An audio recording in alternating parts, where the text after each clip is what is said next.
Está começando o Identidade Dom, o podcast do universo do ensino superior. No episódio de hoje, a professora Anne Caroline apresenta a terceira parte do tema Educação Inclusiva.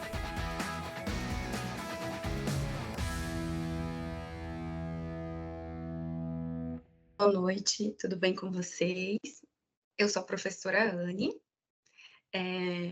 Muito prazer em estar aqui novamente na nossa terceira aula a respeito da inclusão, né, e da educação especial.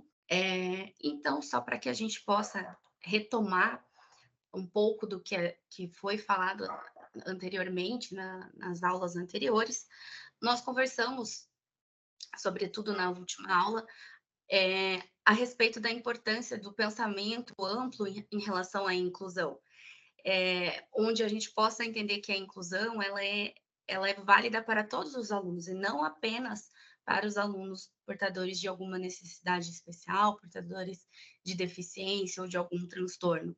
Então, quando a gente fala em uma escola de inclusão, uma escola inclusiva, uma sala de aula inclusiva, isso tem que ser voltado para todos os alunos, tanto para os que têm dificuldades, tanto para os que têm facilidades, para quem está em todos os níveis, todas as crianças, jovens, adultos.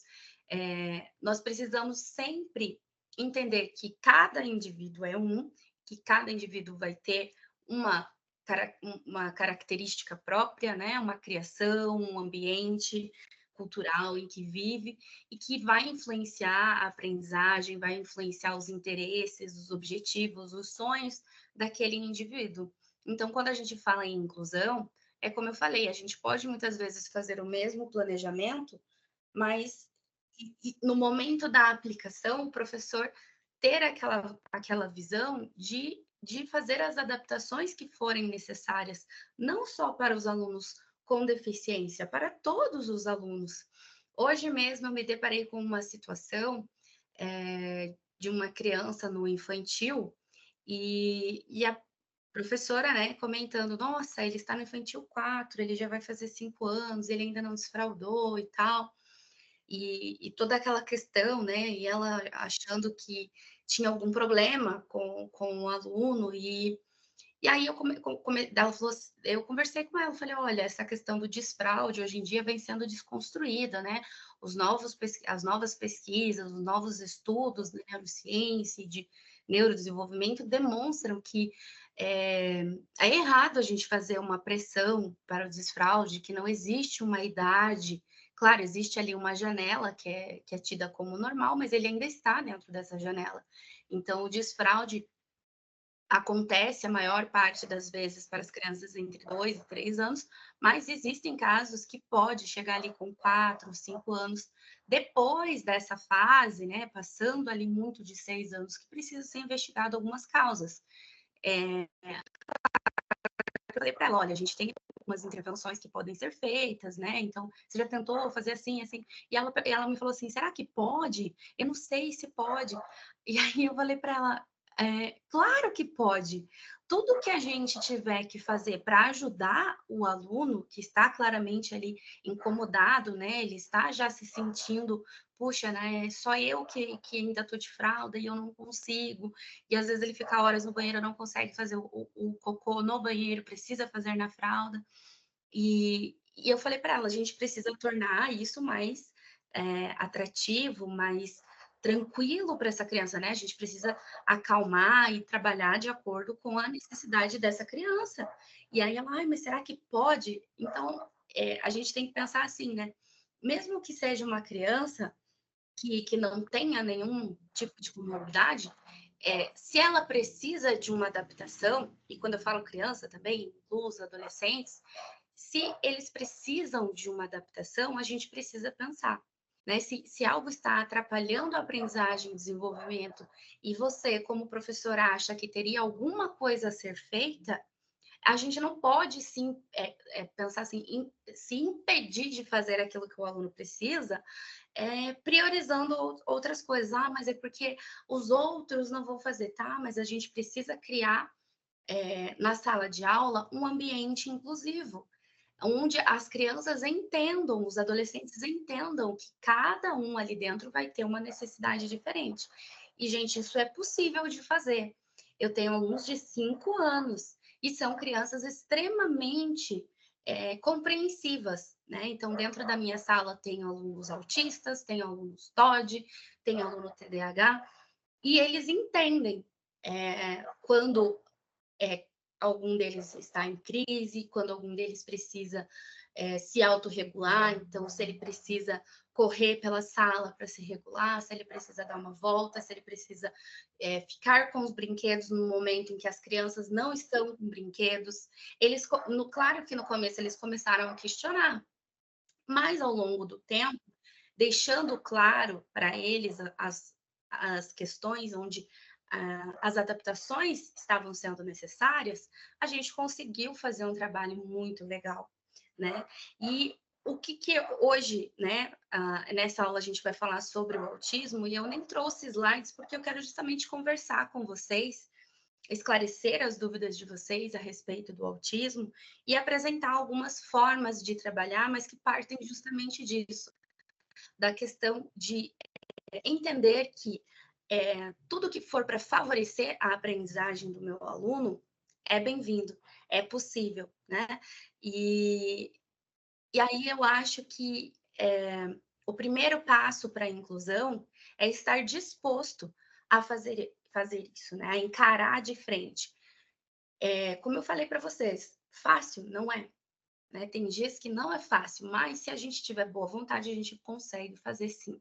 Hoje, um outro exemplo do que aconteceu lá na minha sala. Um dos meus alunos, ele não gosta que, quando as crianças vão brincar de pecinhas, né? Hoje eles iam brincar de blocos de madeira, e ele não gosta que ele gosta de espalhar. Ele não gosta que esteja assim, cada criança com o seu com seus blocos ali, né? Ele quer que ele esteja tudo espalhado. Então, a primeira coisa que ele vai fazer é espalhar tudo. Tudo, tudo, tudo, tudo. E por mais que a gente converse e fala, não, não pode. Às vezes, os outros alunos construíram lá um castelo maravilhoso, demoraram um tempão para fazer, ele chega e destrói. E aí, aquela situação muito difícil. Então, no primeiro momento, o que eu pensava? Não, não vou mais dar pecinha. Não vou mais, não vou, vamos mudar. E aí, por um segundo, eu falei, não, é um momento que eu posso aproveitar e ressignificar e fazer com que as crianças também, que não só ele entenda ali o limite, e que ele aprenda a conviver nesse momento, mas também ensinar as crianças como elas podem ajudar ele, né? Nessa restrição, nessa restritividade de comportamento que ele tinha. Então, a princípio, começou sendo caos, porque pense, a criança que construiu todo ali todo o seu castelo, né? Ser derrubado gera uma frustração na criança. Então, eles, poxa, prof, ele está derrubando, ele está jogando. E nisso, estava tudo um grande caos. Até que eu comecei tentando, não pode fazer isso, não pode fazer isso, não pode fazer isso, mas não estava funcionando. E o caos estava se instalando.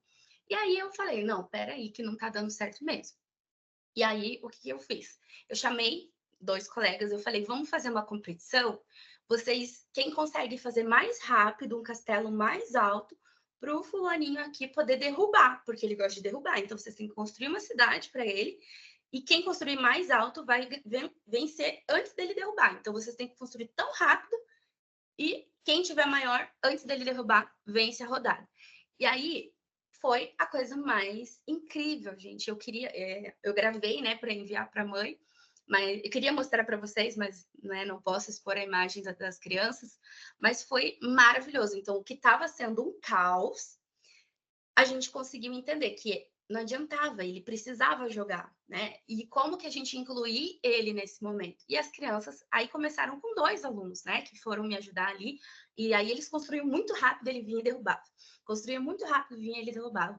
Quando foi passando, os outros começaram a chamar atenção, eles também queriam construir. Então, aí quando eu fui ver, a maioria deles estava construindo, né, bem rápido, e chamando, né? Fulano, vem aqui, derruba o meu, derruba o meu. Então, no que ele derrubava, eles já construíam de novo. E aí, assim, foi um dia que eu falei: "Puxa, hoje deu certo, né, hoje foi um dia de vitória", né, o que poderia ter sido um caos e que realmente estava sendo um caos, eu estava a ponto de: "Parem com isso", né, estava a ponto realmente de explodir, gritar e "Guarda tudo, vamos parar com tudo isso". E na verdade foi uma experiência, assim, maravilhosa, né, porque ele tem um nível de suporte bem, o nível de suporte 3, né, com outras comorbidades associadas, e é uma criança desafiadora, mas que realmente, se a gente estiver disposto a, a olhar, a quebrar a cabeça, você vai conseguir encontrar a solução, né? E hoje foi um dia que tinha tudo para dar errado, mas realmente assim me surgiu a ideia de última hora e acabamos salvando a brincadeira, acabamos salvando ali e proporcionando um momento ali maravilhoso de inclusão para ele, né? Um momento assim extremamente prazeroso. Ele ria, ele se sentiu pertencente, né? Participante realmente. E essa é uma questão que a gente precisa fazer, entender que às vezes você vai precisar ter muitas cartas na manga e você vai ter que se desdobrar ali para rebolar para conseguir lidar. Hoje mesmo, no mesmo dia, e muitas vezes a gente vai precisar também parar com tudo e reprogramar a rota, né? Então, assim, eu tinha um planejamento, eu tinha X atividades para executar naquele dia. Mas as crianças chegaram. É, hoje, aqui, né, onde eu moro, estava um dia muito quente, as crianças chegaram mais agitadas. Então, assim, eu fui sentindo naquele momento que os alunos não estavam é, aproveitando aquela atividade da melhor maneira, né? E um desses meus alunos, ele pegou uma bexiga, começou a encher a bexiga, queria encher a bexiga. E aí eu tentei, né, fazer a intervenção. Não, fulano, não vamos, não é a hora da bexiga, é a hora de fazer a atividade. Eu fui mediando ali, mas eu senti que os outros também queriam fazer atividade com a bexiga e tal. E aquela atividade que eu tinha programado já não estava mais tão interessante. Claro que não é sempre um oba-oba, então que eu conversei com eles, olha, nós temos essa e essa atividade para fazer, nós vamos fazer rapidinho, a hora que a gente terminar, eu vou dar bexiga para todo mundo e a gente vai brincar lá fora com bexiga. Combinado, pessoal? Combinado. Os 10 primeiros ali entenderam, alguns outros eu tipo, olha, fulano, a gente tem um combinado, nós precisamos primeiro fazer a atividade para então ir brincar. E foi. E eu não consegui fazer a terceira e a outra proposta que eu queria fazer naquele momento, mas eu consegui mediar a situação, aproveitar o entusiasmo deles com a bexiga e a gente mudou a proposta ali, eles foram brincar e foi um momento que realmente eu pensei, nossa, eles estavam precisando, a sala estava muito quente, eles estavam muito agitados, e em vez de eu ficar brigando e macetando ali, né, tipo, não, vamos sentar, vamos, não sei o quê, eu falei, não, gente, vamos respeitar também o tempo da criança, né, eles estão precisando colocar essa energia para fora. E eu sei que vai chegar um dia que eles vão estar mais tranquilos, que vai estar um clima mais ameno, vai estar mais tranquilo, e eu posso fazer mais atividades. E hoje foi um dia que eu tive que sentir que realmente não ia dar. E isso foi uma coisa que eu fui aprendendo ao longo do tempo, porque eu sempre fui uma professora ativa, assim, eu sempre uma atividade em cima da outra, fazer muita coisa e tal. E eu tinha muita dificuldade em lidar com essa frustração de não conseguir cumprir a tabela, digamos assim, né? De não conseguir cumprir com aquilo que eu tinha pré-estabelecido. Eu achava que os meus alunos estavam perdendo, né? Que eu tinha que vencer aquilo para garantir que eles tivessem acesso a tudo que deveria ter de acesso ali. E, e com o tempo eu fui entendendo que, às vezes, né, frear, mudar, entender que os alunos estão precisando de outra coisa nesse momento é muito valioso, né? Trabalhar com pequenos intervalos entre as aulas entre as atividades, né, uma pausa ali para respirar, uma pausa para conversar um pouco. E isso vale também para os adolescentes. Os adolescentes estão ali na fase, a flor da pele e querendo ali o contato com os amigos, né? A escola é o grande momento social da vida deles nesse momento. A conexão com os amigos é muito valiosa. Então a gente precisa entender. E hoje, sobretudo numa era digital que a gente vive, onde o tete a tete está sendo tão difícil, nós precisamos valorizar esses momentos de interação e entender que muitas vezes não é o conteúdo, não é o nosso planejamento, não é a nossa aula que vai prevalecer, mas a gente precisa sim entender o que a sala está pedindo, né? O que os alunos estão pedindo e às vezes fazer alguma adaptação que seja necessária. E quando a gente fala em inclusão, é fazer essa mediação, entender que mas daí eu vou parar e os outros 20, professor, o que eu vou fazer? Vão ter dias, né? Ninguém que é super-herói, super-heroína vai conseguir fazer a inclusão perfeita, dar todo o apoio para todos os alunos, fazer um atendimento todo diferenciado para os 20 todos os dias. Isso não vai acontecer, e isso é impossível de acontecer. Nenhum ser humano tem esse superpoder de conseguir fazer tudo de maneira perfeita. O que a gente precisa fazer? É entender que vão ter dias que a gente vai precisar fazer uma aula mais teórica, uma aula mais tradicional, fazer uma coisa ali mais à moda antiga? Sim, porque é importante que os nossos alunos também aprendam a estudar, aprendam a lidar com o tédio, aprendam a fazer algumas coisas que sejam mais maçantes mesmo, né? Algumas discussões que são mais profundas. Vai ter momentos em que a gente precisa exigir, olha, agora é silêncio, agora é respeito, agora é. Mas também tem momentos que a gente precisa entender que, em alguns momentos, em algumas horas, a gente precisa fornecer esse outro tipo de atividade. Então, assim, eu sou uma professora extremamente adepta às metodologias ativas, ao lúdico, né? Mas eu também entendo que é impossível fazer 100% das nossas aulas dentro desse formato. Infelizmente, o sistema educacional brasileiro não nos fornece meios para que a gente consiga fazer isso, né? Porque aulas lúdicas com metodologias ativas exigem um planejamento muito mais, que leva muito mais tempo para ser elaborado, exige muito mais materiais, então exige um tempo de execução, existe, né, uma questão que a gente, como professor, a gente tem uma proposta para seguir, tem um currículo para cumprir, tem um curto horário ali de planejamento para fazer. Então, a gente também não precisa se sentir culpado por, em alguns momentos, fazer uma aula mais tradicional, né? Então, isso cabe, né? E é importante também que os nossos alunos tenham contato com esse estilo de metodologia em determinados momentos para aprender determinados conteúdos, mas que a gente pense que a maior parte do nosso trabalho precisa ser atrativa, precisa ser interativa. Hoje nós vivemos na era da interação. Então, a interação entre os alunos, ela é fundamental. Então, colocar trabalho em grupo, colocar atividades de construção, né, que exercitem a criatividade, os trabalhos manuais, numa era em que o aluno fica lá, né, só assim, é muito importante a gente pensar que eles precisam produzir, né, precisam fazer cartazes, precisam fazer desenhos, e isso falando até de adolescentes também, tá? A gente vê muito isso acontecer, né? A criança faz ali diversos trabalhos manuais, faz diversas técnicas de pintura, isso, aquilo, chega no ensino fundamental 2, pronto, acabou, é caderno, livro, prova e vamos lá, é vestibular. E não é assim, né? A gente precisa continuar incentivando e trabalhando com recursos lúdicos, com recursos atrativos, né? Então, utilizar mídias, mas focar nessa produção do aluno. E por que eu também estou falando tudo isso? Porque isso também favorece muito as crianças de inclusão. As crianças de inclusão, né? As crianças com necessidades especiais, essas crianças que possuem algum laudo, algum transtorno, isso favorece. Então, o professor que faz esse tipo de planejamento, que favorece todos os tipos de aluno, vai estar conseguindo facilitar o seu processo de inclusão de alunos com deficiência.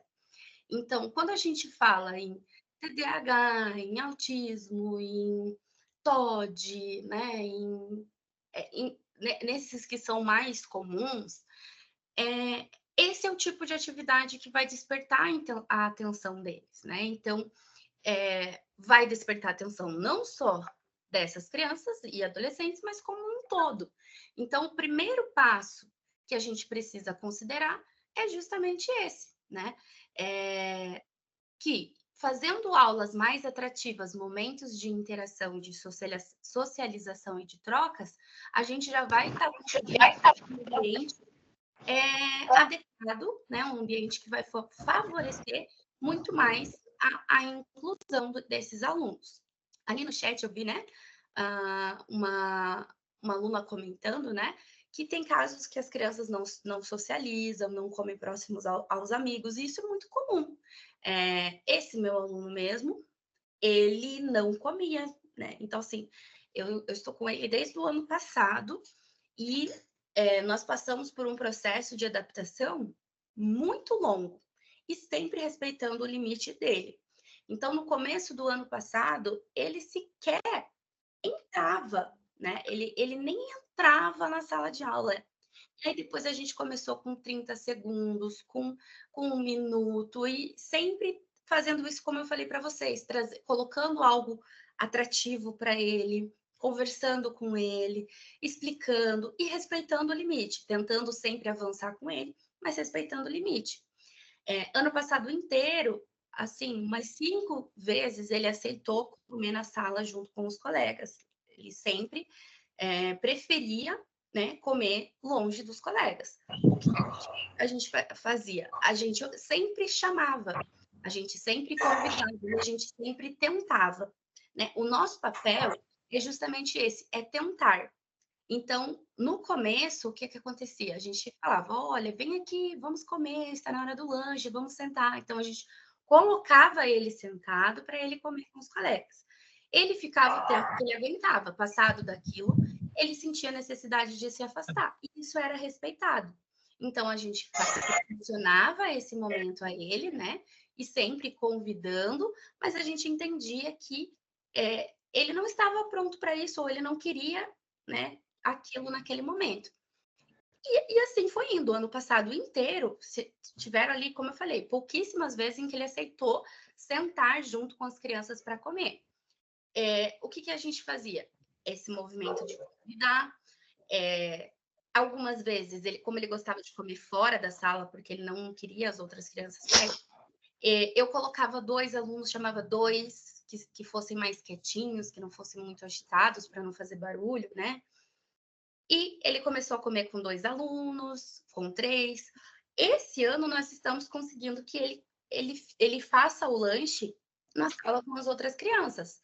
Ele, às vezes, aceita ou 2 alunos perto dele, às vezes ele come na sala, mas ele quer comer sozinho, e tem vezes que ele come rolando no chão, entendeu? Tem vezes que ele começa a comer e tá rolando, e vai, e a gente precisa normalizar, né? São coisas que são difíceis da gente, tipo, meu Deus, né? Gera uma angústia. Mas é uma coisa que vai ser muito comum, né? E que a gente precisa desmistificar isso e entender que, como eu falei, mas ele pode comer no chão? Pode. Né? Se é assim que ele se sente confortável, claro que eu vou oferecer, claro que eu vou incentivar para que ele coma sentado, mas eu vou respeitar o limite dele e o tempo que ele vai levar para aprender essa questão, né? Vendo os coleguinhas comerem, vendo os coleguinhas interagirem, com o tempo ele vai assimilar e vai fazer, né? Como está acontecendo. Então, assim, cada dia que a gente vê ele, poxa, hoje ele sentou, ele comeu, conseguiu comer o pão e tomar o suco dele. Ele só foi para o chão para comer a bolacha. Então, já é uma vitória. Né? E assim, parar com aquela visão, mas e os outros, né? Como que eu vou deixar ele comer sozinho, comer no chão? E os outros, como que vai ser? Os outros precisam entender. Então, no começo eu expliquei, olha, pessoal, é assim, assim, assim, ele come por causa disso, disso, disso. O lanche dele é diferente.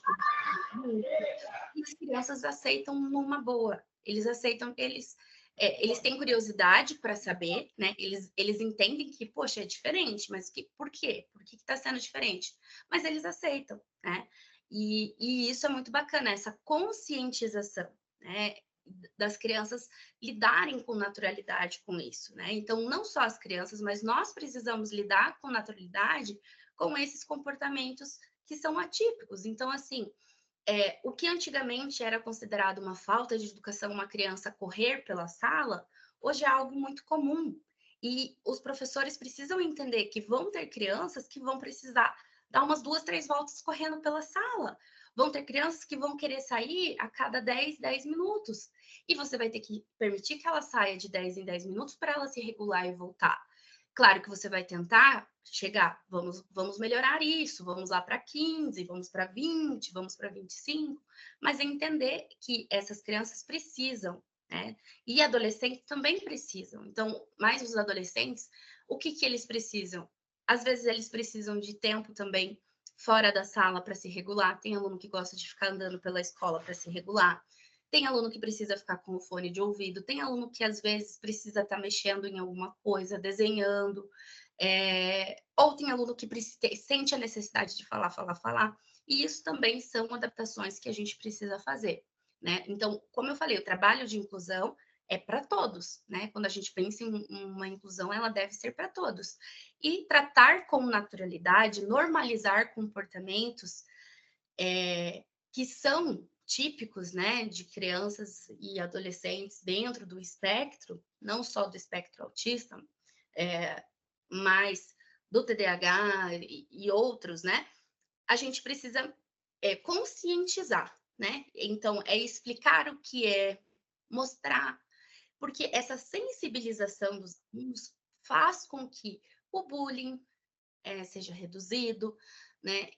Faz com que a consciência, né? A empatia, o entendimento, o acolhimento, ele vá sendo colocado. E assim, ó, eu vejo isso com as crianças, né? O quanto elas são afetivas e o quanto elas comemoram as vitórias, né?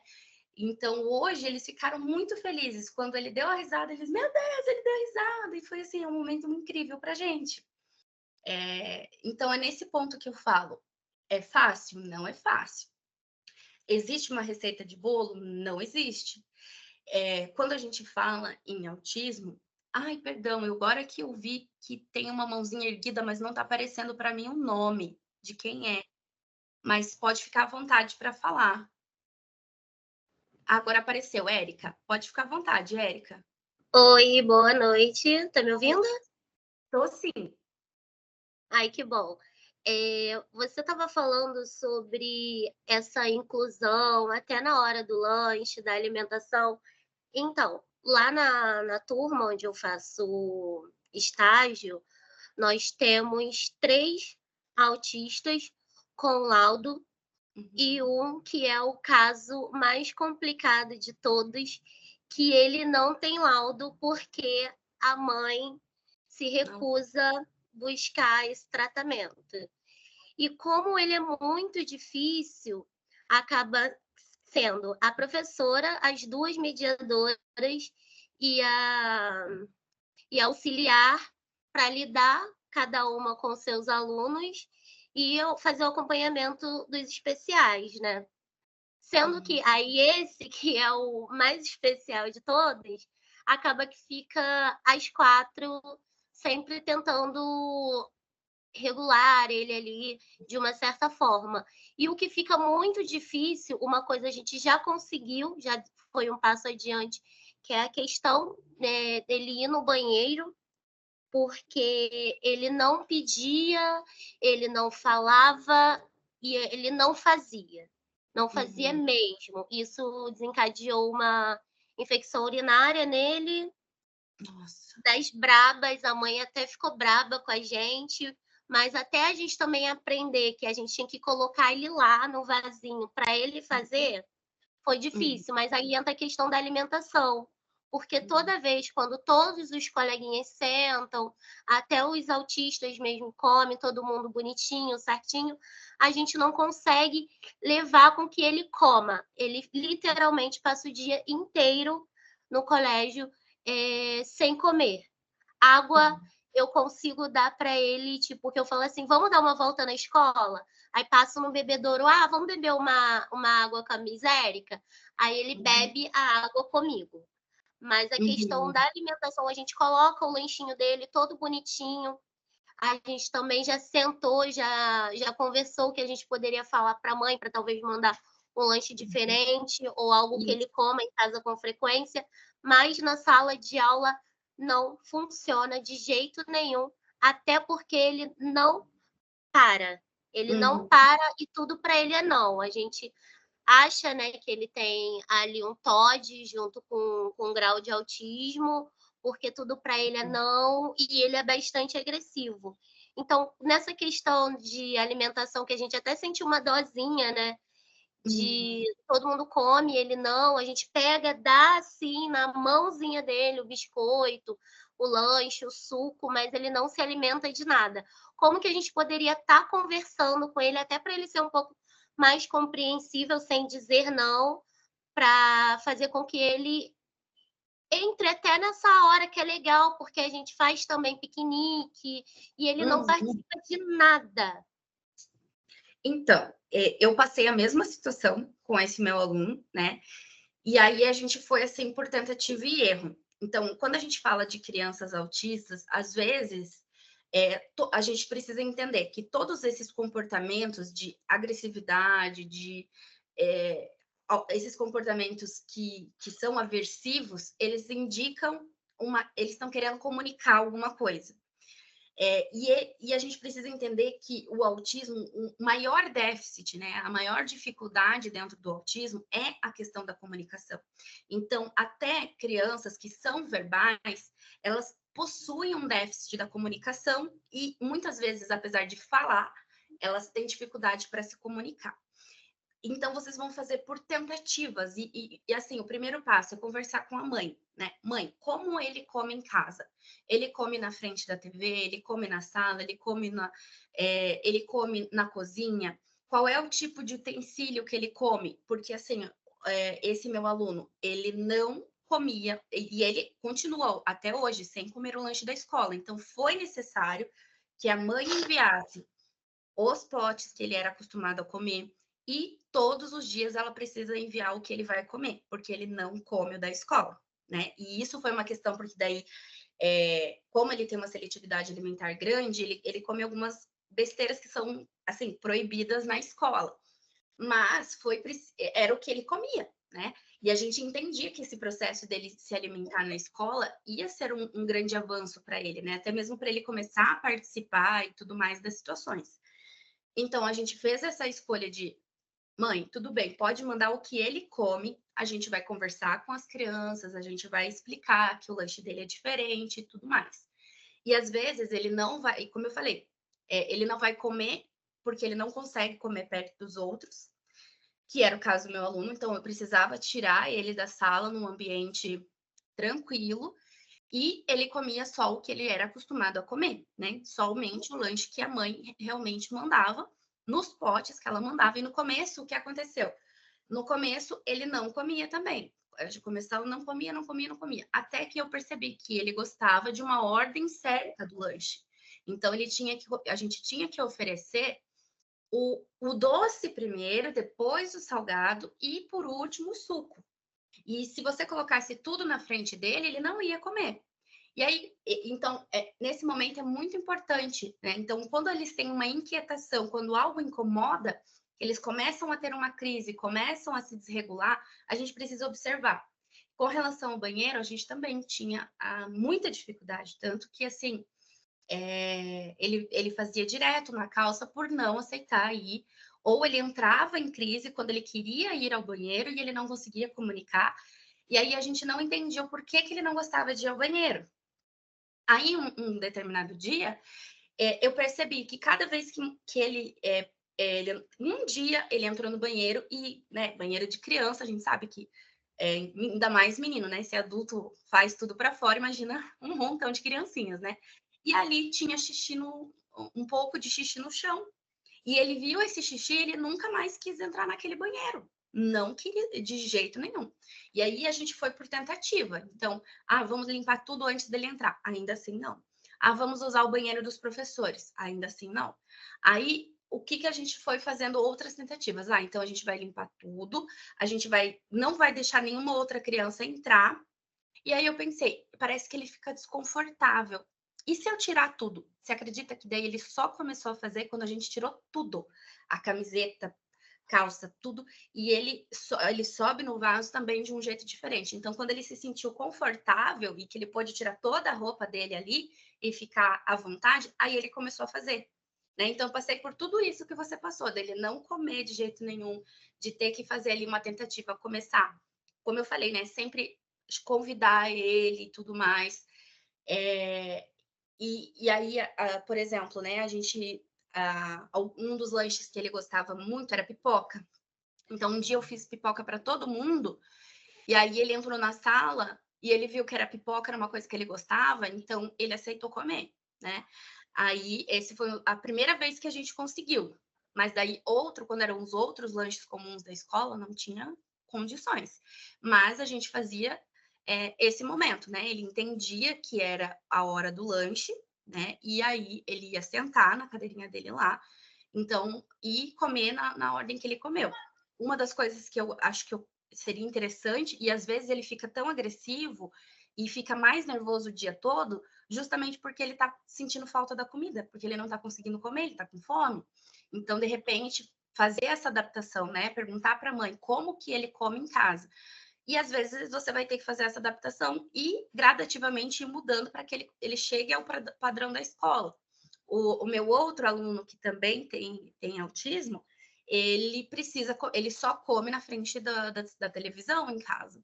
Então, na escola, ele só começou a comer quando eu liguei o celular para ele assistir. E aí a gente mantinha esse ritual, e com o tempo ele foi desapegando disso, é um processo muito de formiguinha, né? Como eu falei, com esse meu aluno, que é esse que não ia ao banheiro, foram 2 anos. Eu estou o 2º ano com ele agora, né? Para estar conseguindo fazer isso. Então, realmente é muito difícil. E eu entendo, olha, gente, não vai aparecer aí, mas eu tenho roxos aqui, eu tenho roxos no meu braço, aqui embaixo, aqui também, ó. Meu braço Eu também fico roxa.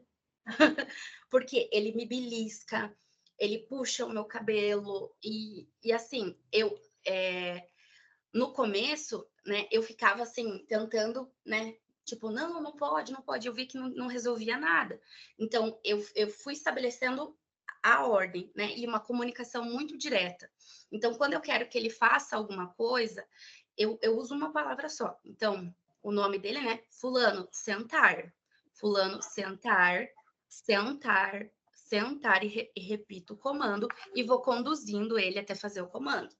Então, com o lanche foi a mesma coisa. Fulano, fulano, lanchar, lanchar, lanchar. E vai conduzindo, né? Pegava ele assim, ia conduzindo, senta, comer, comer, suco, suco. Então, assim, uma comunicação bem direta. E isso de dar uma voz de comando. E, por exemplo, se ele tem uma negativa para tudo, evitar de reforçar e falar a palavra não, porque esse meu aluno também não suporta que fale não para ele. Por exemplo, então, claro que a gente precisa algumas vezes falar, não, vai subir numa coisa que é perigosa. Perigo, perigo, e vai redirecionando. Perigo, perigo, e redireciona, né? Quero tal coisa, quero isso, quero isso, quero isso. Depois, primeiro atividade, depois isso. Primeiro atividade, depois isso. E no começo eles vão espernear, eles vão, né? E quando eles forem agredir, a gente precisa sinalizar, né? Fazer uma cara, não pode fazer isso. Então, esse meu aluno, ele gosta muito de colo. E às vezes, né, quando ele quer se comunicar com a gente, ele quer subir no colo. E aí, se eu não entendo o que ele quer falar, ele começa a me beliscar, ou ele puxa meu cabelo, ou ele me morde. E aí, eu falei, eu já fiz esse combinado com ele. Beliscou, vai pro chão. Beliscou, vai pro chão. E aí, ele vai grudando em mim, vai grudando no meu cabelo. Mas beliscou, vai pro chão. E aí, eu espero, ele esperneia no chão ali, né? Eu respeito o momento dele, depois eu falo, tá mais calmo, agora vamos fazer tal coisa. E se ele vem para beliscar de novo, beliscou, você vai para o chão, não volta para o colo se beliscar. Então, a comunicação com eles precisa ser bem direta e com o mínimo de palavras possível. Tenta começar e é rotina, né? Então, assim, para conseguir colocar qualquer coisa com eles, vai ali 2, 3, 4 semanas, às vezes, para ele começar a entender um comando, né? E às vezes vai 2, 3 meses para entender o outro.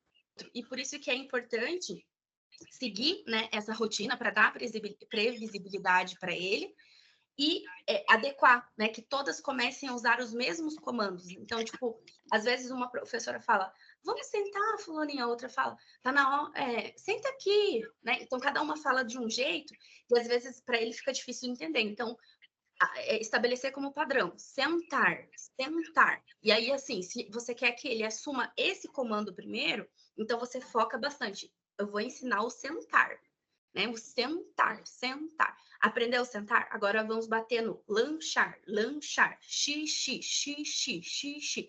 E procurar levar ele sempre meio que no mesmo horário. E entender os sinais. Porque esse meu aluno, um deles começa a mexer no pipi. O outro é diferente, o outro ele tira toda a roupa. Então, quando ele quer fazer xixi, ele arranca toda a roupa. Começa a arrancar toda a roupa. Aí eu sei que ele quer ir no banheiro. Então, mas tem criança que, às vezes, eles não entenderam ainda uns sinais. Então, a gente começa a observar, né? Tudo tem que ser muito observado. Com crianças autistas, a gente precisa observar.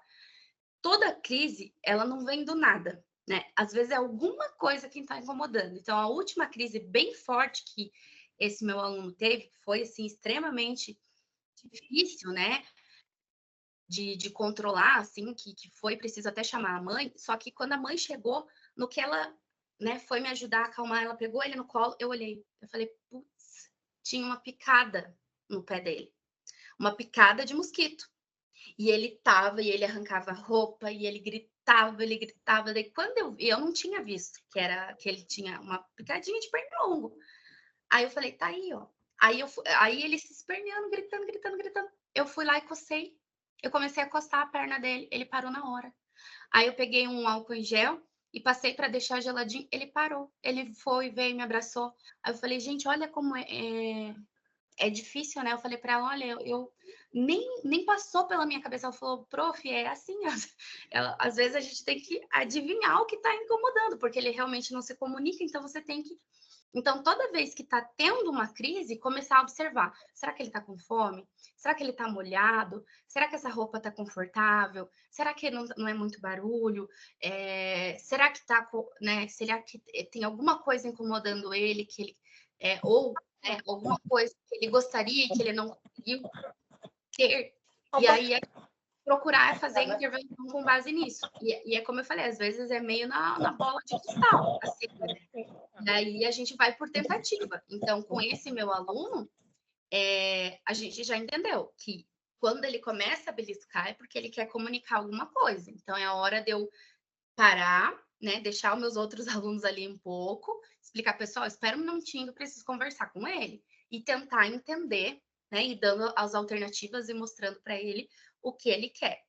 Outra coisa que me ajuda muito, e que isso também vale para criança, quanto adolescente, tudo, é ter os objetos, que hoje não vai dar tempo, né?